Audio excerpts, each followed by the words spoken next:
Jamais pays de plaine, quelque beau qu'il fût, ne parut tel à mes yeux.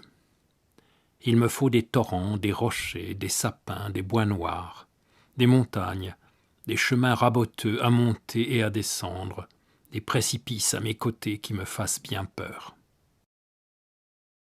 Rousseau raconte ici le retour à Chambéry après son premier séjour parisien. Arrivant dans les Alpes, il éprouve le bonheur de retrouver les paysages familiers, la rugosité des matières, les contrastes de lumière et d'espace. Qu'il s'enfonce dans les chemins de montagne et côtoie des abîmes, qu'il rencontre des journaliers séchant leur linge après l'averse, ou qu'il contourne sur la grande route une ville endormie, il est toujours encore l'enfant qui jette sur le monde un regard vierge, qui le fait sien par l'imagination. Pour lui, ce n'est pas le but qui compte, car il l'oublie, mais le chemin.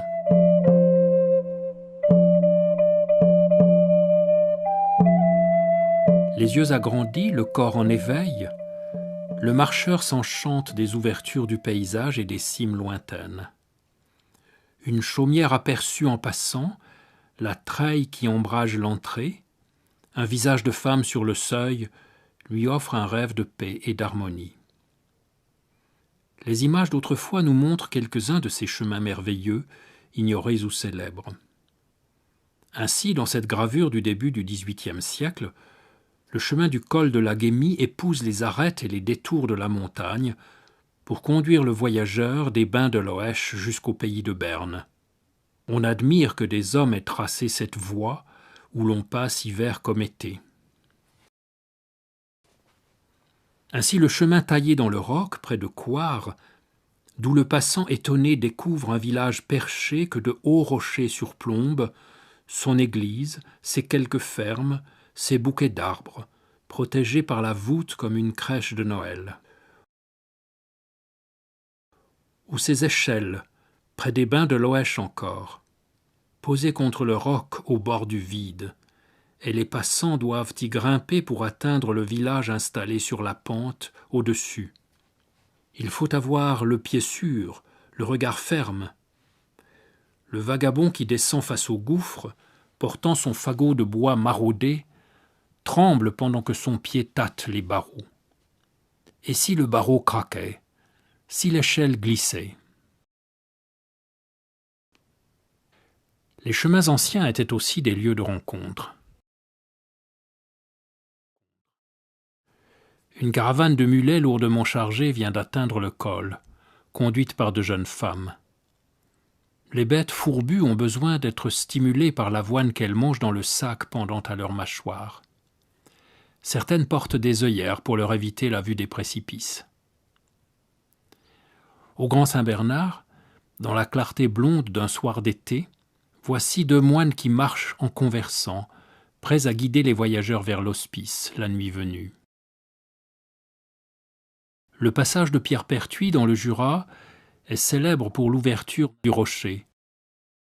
Deux colporteurs s'y reposent en bavardant, pendant qu'un curieux tente de déchiffrer l'inscription romaine. Plus loin, de nobles voyageurs caracolent sur leurs chevaux. Des branches aux racines, les arbres ont des grâces de danseurs. Toute l'image est merveilleuse dans son style rococo, soucieuse du détail jusqu'à communiquer le sentiment d'une poésie du chemin. Mais la douceur et la grâce se changent parfois en horreur, quand en passant dans le comté de Nice, au lieu dit le pas des brigands, le voyageur bute sur l'arbre sinistre où les gendarmes ont pendu deux voleurs, et leur comparse atterré semble prête à se repentir.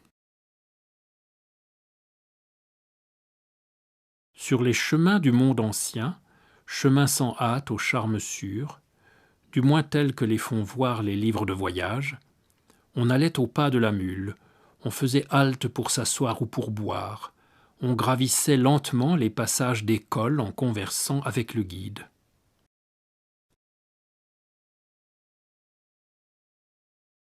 Ailleurs, un gentleman, revenant d'Italie dans son grand tour, pouvait s'arrêter à loisir pour observer la mer au milieu de la nouvelle route de la Corniche. Son cabriolet l'attendait, avec son cocher que rien ne pressait.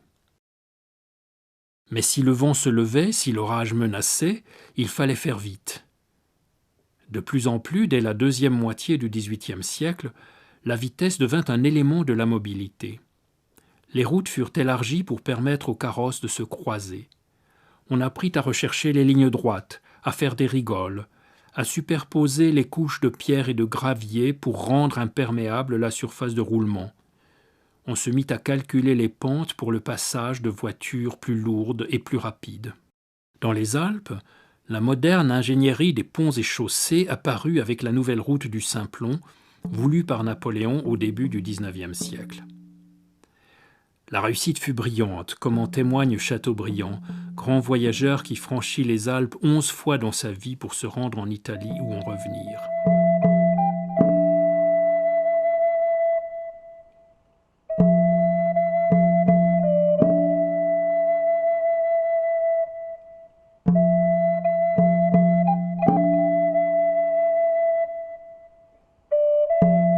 La chaussée de la nouvelle route était large. L'eau s'évacuait par les bas-côtés. Les courbes étaient ouvertes, les pentes adoucies. Des bornes de pierre régulièrement disposées évitaient la chute des voitures dans le torrent. Des ponts modernes, solidement ancrés et garnis d'étais, franchissaient les abîmes. On s'y arrêtait, on les admirait comme une curiosité.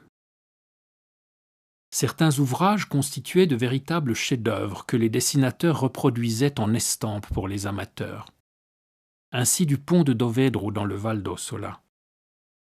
Dans son voyage pittoresque de Genève à Milan par le Simplon, paru en 1811, Gabriel Lori se fait le chantre de la nouvelle route qu'il présente avec une grande précision topographique et technique, tout en ornant ses vues de couleurs aquarellées et du pittoresque des gens et des lieux. Pourtant, les voyageurs romantiques aimaient trop les anciens chemins pour faire l'éloge de la seule modernité. Ils voulaient retrouver la joie des sentiers perdus, des chemins sans géométrie, des parcours aventurés.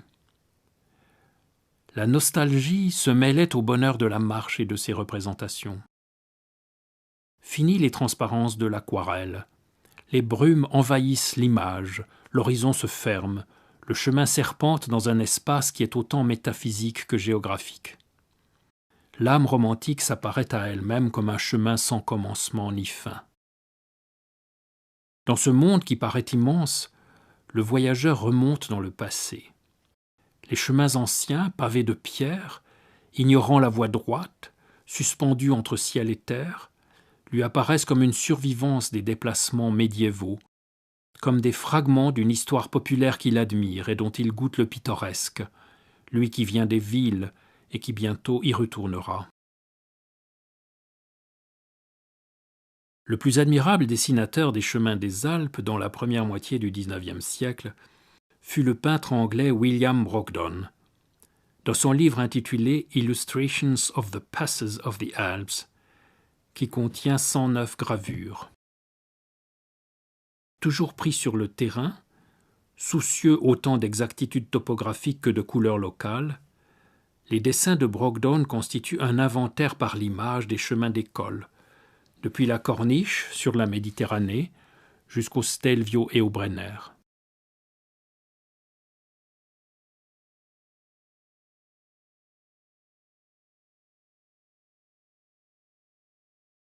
Le réalisme du dessin est saisissant, mais il n'empêche pas l'artiste de faire du franchissement des cols une métaphore de la destinée. La vie est un voyage, dit le proverbe, comme pour cet homme solitaire passant au pied d'un Christ aux bras déchirés, comme pour ces familles entassées dans la diligence ou dans une voiture de louage, poussées par la pauvreté.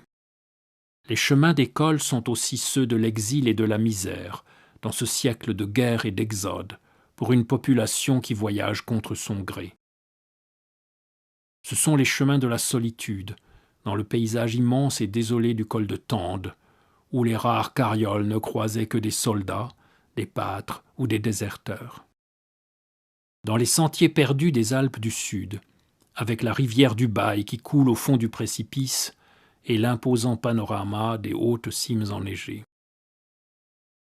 Les passages des Alpes chez Brogdon, plutôt que les routes de la modernité conquérante, sont souvent des sentes étroites et grises, reliant des vallées isolées. L'homme y apparaît comme écrasé, sans héritage ni avenir, capable pourtant de produire dans la montagne cette trace infime et obstinée, un chemin.